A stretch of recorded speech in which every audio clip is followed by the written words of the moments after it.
Many are predicting that the worst is yet to come, which is unfortunate, said one person here. Until now, they've enjoyed the reputation of being the nation's icebox. Watched a burglar in his home this morning by webcam. As a journalist of over 25 years, stories are what make my world turn. Reporting live from the Dallas newsroom tonight, Jeff Crilley, Fox 4 News. But in 2008, I took the jump from my familiar life and started a PR firm from my home. We're talking about anyone with a camcorder like the one I'm using becomes a television network. We started slowly growing the company, and we now have over 100 clients, and we've branched into the world of live digital broadcasting. I now own 8 different TV studios and have a huge team, and the stories that I now get to share are sometimes the most important of my life. Life has a funny way of coming around full circle. This is the Jeff Crilley Show.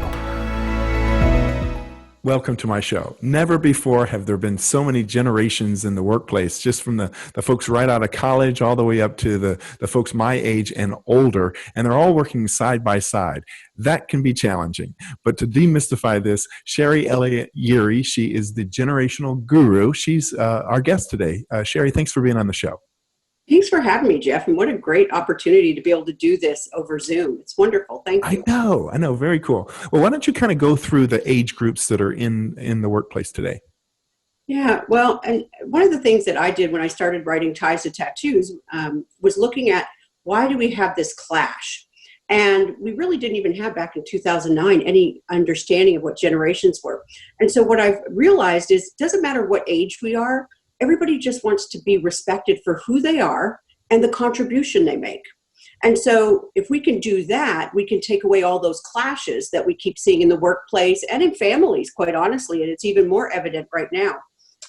We have millennials in the workplace, and I feel very blessed. I've got 3 of them, 1 of my own and 2 bonus daughters, as I call them.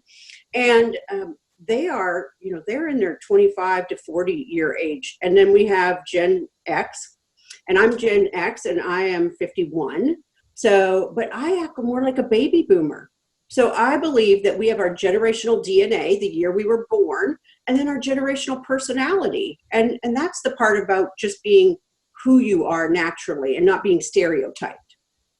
Well, you're a prolific writer. I went on your website, Crack the Millennial Code, Ties to Tattoos, and your new book, You Can Have It All, Just Not All at Once. Tell us about your latest book. Yeah, so I actually wrote You Can Have It All in 2012, and I put it out with Millie Brown as well. And I ended up divorced like 6 months later. And that book was a wonderful message, but it just wasn't my message anymore. So actually right now what I've done to make it accessible for people who are homebound is the Kindle is 99 cents. And I'm actually giving away free signed copies of You Can Have It All if people want to just pay for their own shipping, so that I can find another way to give back and get that message of hope out there. Even though the book was written a while ago, it's still really important. And so I want to get that in people's hands. Yes, and you have been on television and radio all over the country. We're going to roll a few clips as we talk. When you're invited to be on the media, what are you typically talking about? I actually talk about stopping the clashes and increasing the collaboration. And that's really where it starts. And sometimes I get up and I dance to the song Respect by Aretha Franklin. I tell you, it takes courage for me because I'm not a good dancer.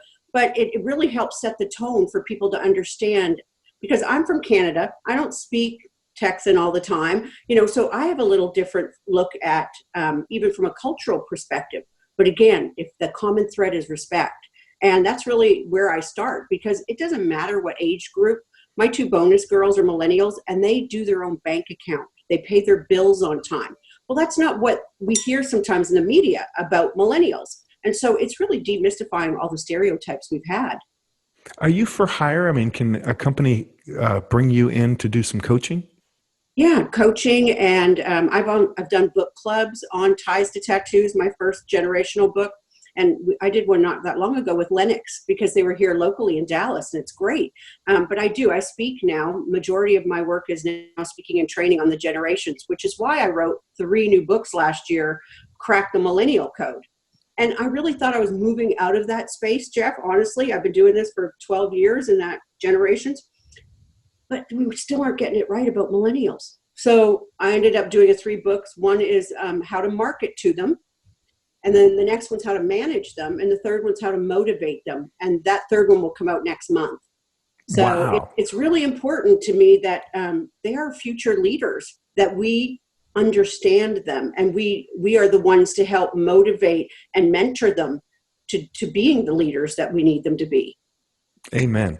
Well, have you started to do research on Gen Z, and how is Gen Z different than a millennial? Yeah, it's interesting because I have a granddaughter now that's almost 8 years old. So she's a Gen Z, and they are so connected to their parents in a healthy way. What we're seeing now, I mean, that's obviously going to change, and having COVID-19 is going to change what a lot of our Gen Zs, what we thought they would start looking like. And it's going to really impact them, because no one thought we'd ever have this in our lifetime, let alone these little ones.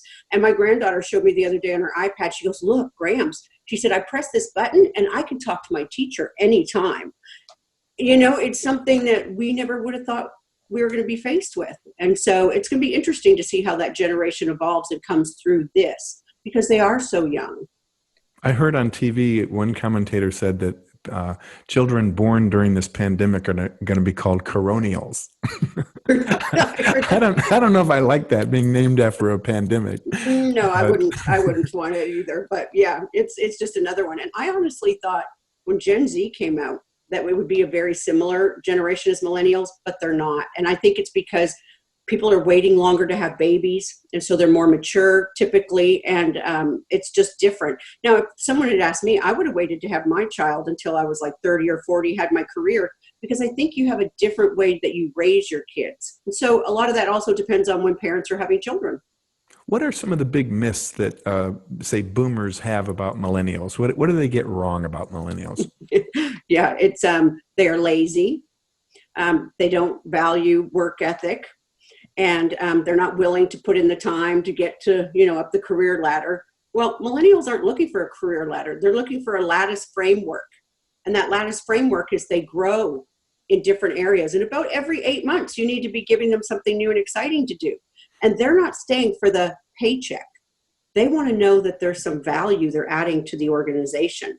And so when we think they're lazy, or at one point I did an interview, I think it was with Fox 4 a while ago, they had 3 screens going to millennials, their headphones in, like we do. And I'm like, they think you're not being respectful to them, but actually they're just doing what they know to do well. That may not be the way we work and multitask, but just because it's not the way we did it doesn't make it wrong. It's just different. And it occurs to me that pretty much every generation since the caveman has probably said some version of kids these days. Yeah. Or they wrote it on the wall in chalk, right? Or stone. Exactly. Right. These kids. It's true. Well, unfortunately, we're out of time. You've been a great guest. We're going to put up your website. It's generationalguru.com. Is that right? That is correct. Well, you've been a wonderful guest. Thank you so much for being on the show. Thanks for having me. You bet. That's it for now. We'll see you next time.